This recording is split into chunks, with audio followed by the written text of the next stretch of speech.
Channel में स्वागत करते हैं। आप राष्ट्रीय प्रवक्ता समाजवादी पार्टी प्रतिनिधित्व देते हैं। आप चैनलों में कई हमने देखा है, कई बड़े बड़े चैनलों में आप आते हैं और समाजवादी पार्टी का प्रतिनिधित्व करते हैं, विवाद रखते हैं। चुनाव चल रहा पूरे प्रदेश में, पूरे प्रदेश में चुनाव है, नगर निगम में, नगर निकाय में और नगर पंचायत। क्या कहना है इस बार आप, क्या आपके प्रत्याशी ज़्यादा से ज़्यादा जीत के पहुँचे? देखिए, मैं बहुत जिम्मेदारी से आपसे कहना चाहता हूँ, आज उत्तर प्रदेश का जो जनमानस है वो माननीय अखिलेश यादव जी को और समाजवादी पार्टी को बहुत आशा भरी नज़रों से देख रहा है। इसके पीछे कारण है कि पहले नगर निगम में जो भारतीय जनता पार्टी थे उनको आशीर्वाद देने का काम करा, लेकिन जो आज उनका रिपोर्ट कार्ड का जो समय आया तो आप देखिए उनका फेलियर ज़्यादा आया है। मैं आपको जिम्मेदारी से बताना चाहता हूँ, एक जो बारिश होती है वो जल भराव इतना हो जाता है, वो बताने को काफ़ी होता है कि स्थिति क्या है। इसके अलावा मैं आपको बताना चाहता हूँ, इन्होंने वादा करा था स्मार्ट सिटी देने का। आज उस स्मार्ट सिटी को उत्तर प्रदेश में लोग ढूंढ पा रहे हैं और आप भी इस देश के वरिष्ठ पत्रकार हैं, आपको भी अगर वो स्मार्ट सिटी मिल जाए तो हमें बताने का काम करिएगा। मैं आपको बताना चाहता हूँ, छुट्टा जानवर की स्थिति ये है कि अगर हम घर से बाहर निकलते हैं तो हमें आशा नहीं होती कि हम घर में सुरक्षित आ पाएंगे, क्योंकि उत्तर प्रदेश में माननीय योगी जी ने भी कहा था और माननीय प्रधानमंत्री जी ने भी कहा था कि हम छुट्टा जानवर से उत्तर प्रदेश को निजात दिलाएंगे, लेकिन ये बात भी उनकी हवाबाजी साबित हुई। इसके अलावा 40% कमीशन का जो आज खेल चल रहा है नगर निगम में, तो मेरे को लगता है उत्तर प्रदेश के जनमानस ने यह निश्चित कर दिया है कि भारतीय जनता पार्टी की विदाई तय हो गई है और समाजवादी पार्टी और हमारे नेता माननीय अखिलेश यादव जी में उत्तर प्रदेश के लोगों का विश्वास बढ़ा है। मैं बहुत जिम्मेदारी से आपसे कहना चाहता हूं, नगर पालिका, नगर निगम और न्याय और शहर पंचायत में इस बार भारतीय जनता पार्टी का जहाज डूब चुका है और सूर्य उदय जो है वो समाजवादी पार्टी का हो चुका है। और आज इसी सिलसिले में मैं पूनम यादव जी और हमारी जो यहाँ की लोकल कैंडिडेट वार्ड 6 की श्रीमती पूजा मौर्य जी, इनके प्रचार हेतु यहाँ पर आया हूँ और मुझे लग रहा है लहर चल रही है साइकिल की, क्योंकि जो साइकिल का विचार है वही प्रदेश का विचार है और देश का विचार है। क्योंकि माननीय अखिलेश यादव जी ने कहा है कि साइकिल के एक पहिए में अम्बेडकर है और साइकिल के एक पहिए में लोहिया है, और लोहिया और अम्बेडकर की भावना से ये प्रदेश आगे बढ़ेगा। इसी भावना के साथ मैं आप लोगों के बीच में आया हूँ। अच्छा सर, कोरोना काल में लोग अपना जीवन व्यतीत कर रहे हैं बड़े अभाव, और नगर निगम ने टैक्स कई तरीके की बढ़ा दी, बड़ी लोड बढ़ रही है, शिक्षा का भी पैसा, यानी कि बच्चों की स्कूल की फीस तक निकाल नहीं पा रहे हैं, नौकरियां छूट गई है। क्या कहना है, अगर आप बेर बन के आते हैं तो टैक्स का मार कम पड़ेगा? देखिए, हम तो ये कहना चाहते हैं, जितने 100, और हमने पार्टी में हमारे राय भी बनी है कि जितने 100 गज से नीचे के प्लॉट है इनमें सभी को हाउस टैक्स से निजात दी जाए, क्योंकि 100 गज के नीचे से मकान में गरीब व्यक्ति रहता है। और निश्चित तौर पर जो हमारी पार्टी का विचार है, गरीब है, किसान है, मजदूर है, युवा है, इन लोगों की लड़ाई को समाजवादी पार्टी लड़ती है। और हम ये चाहते हैं कि 100 गज से नीचे के जो प्लॉट है उनमें हाउस टैक्स का जो प्रावधान है उसको कैंसिल कर दिया जाए, 100 गज से ऊपर के लोगों को हाउस टैक्स देना जाए। ये समाजवादी पार्टी में विचार है। अच्छा सर, युवाओं से क्या अपील करेंगे? युवा खास तौर से अखिलेश जी से प्रेरित है और काफी मतलब समाजवादी से भी जुड़ा।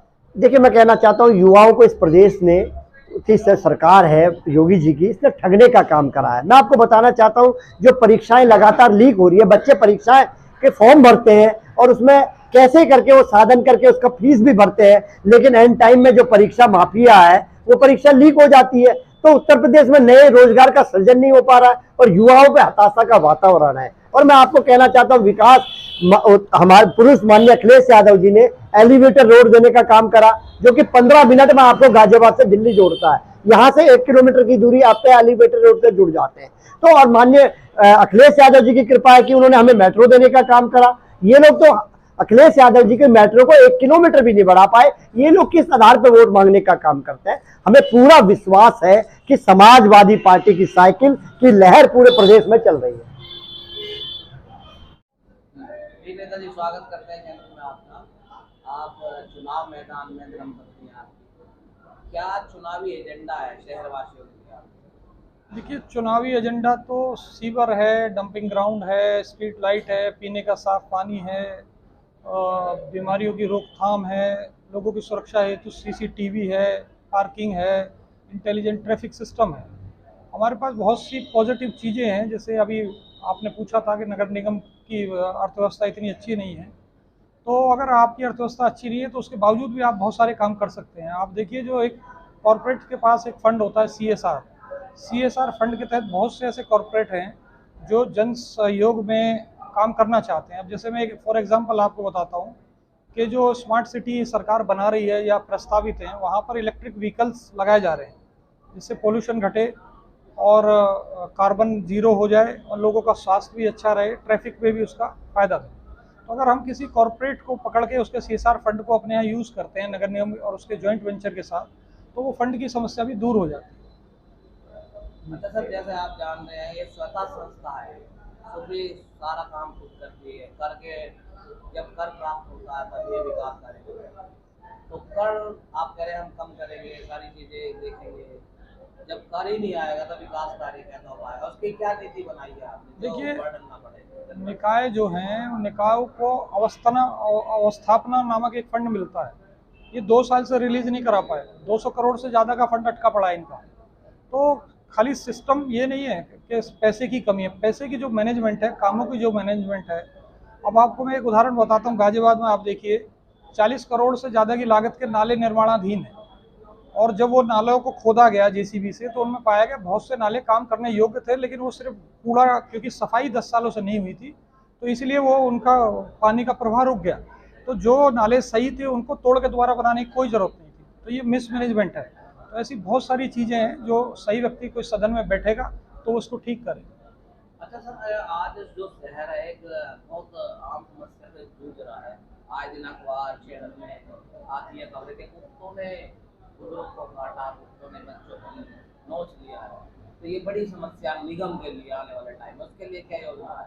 देखिए, ये नगर निगम का दायित्व होता है कि आवारा पशुओं को, जानवरों को, कुत्तों, बंदरों से या मच्छरों से निजात दिलाना। नगर निगम की आप उसका पढ़ेंगे जो नियमावली है, तो उसमें भी आपको मिलेगा।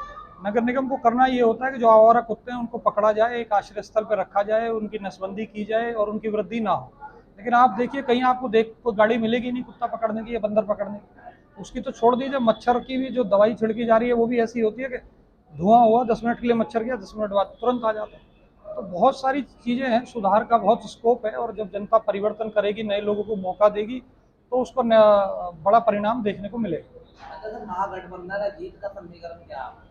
देखिए, जीत का समीकरण ये है कि 3 पार्टी मिलकर चुनाव लड़ रहे हैं, और इसमें एक चौथा भाग भी है, चौथा हिस्सा भी है, और वो हिस्सा है जनता का। जब जनता किसी चुनाव को लड़ाने लगती है तो बड़े बड़ों की हालत, सिंहासन जो हिल जाते हैं।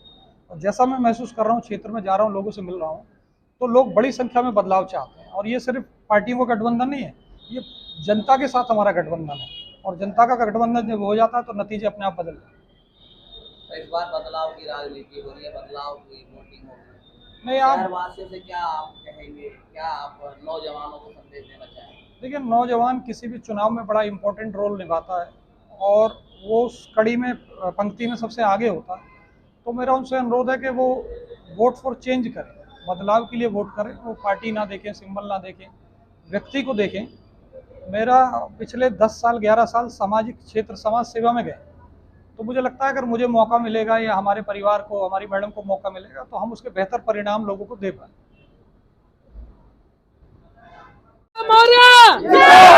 बटन दबाएगी, बटन दबाएगी। हमारा प्रत्याशी कैसा हो?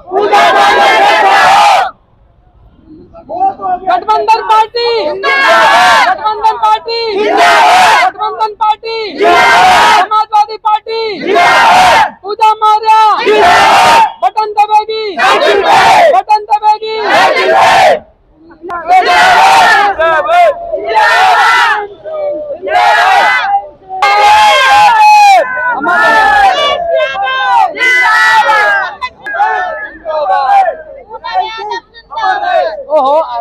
जी मैडम, आप वार्ड नंबर 6 से प्रत्याशी है महागठबंधन की, क्या चुनावी एजेंडा आपका, किस एजेंडे में चुनाव लड़ रही है? देखिए, हम चाहते हैं कि हमारा पार्षद कम से कम सोच समझकर हम अपने पार्षद को चुने। क्या हमारा पार्षद ऐसा होना चाहिए जो कम से कम किसी भी सरकारी अधिकारी से बात करने की क्षमता रखता हो। हमारा प्रत्याशी ऐसा हो जो हमारे सरकारी योजनाओं का लाभ दिला सके।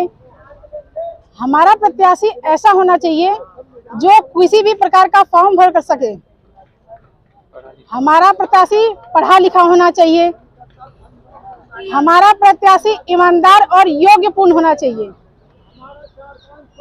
कम से कम हमारा प्रत्याशी ऐसा हो या हमारा पार्षद ऐसा हो जो स्कूलों से मिल रही सरकारी योजनाओं का लाभ दिलाए, अपने वार्ड को नंबर 1 बनाए, अपने वार्ड में हो रही समस्याओं का समाधान कर सके। और हमारा प्रत्याशी कम से कम ऐसा होना चाहिए जो किसी भी नेता के सामने अपनी बात को रख सके, किसी अधिकारी के सामने अपनी बात को रख सके। हमारा प्रत्याशी ऐसा होना चाहिए कि किसी भी समय, किसी भी परिस्थिति में एक सही समय चुने हुए स्थान पर जाके कभी भी मिल सके। बस मैं आपसे यही कहना चाहती हूँ कि आप उसे वोट दें जो उस काबिल हो, उस लायक हो, शिक्षित हो, ईमानदार हो। मेरा बस यही कहना है, साइकिल का बटन दबाना है और 11 तारीख को साइकिल का बटन दबा के पूजा को जिताना है।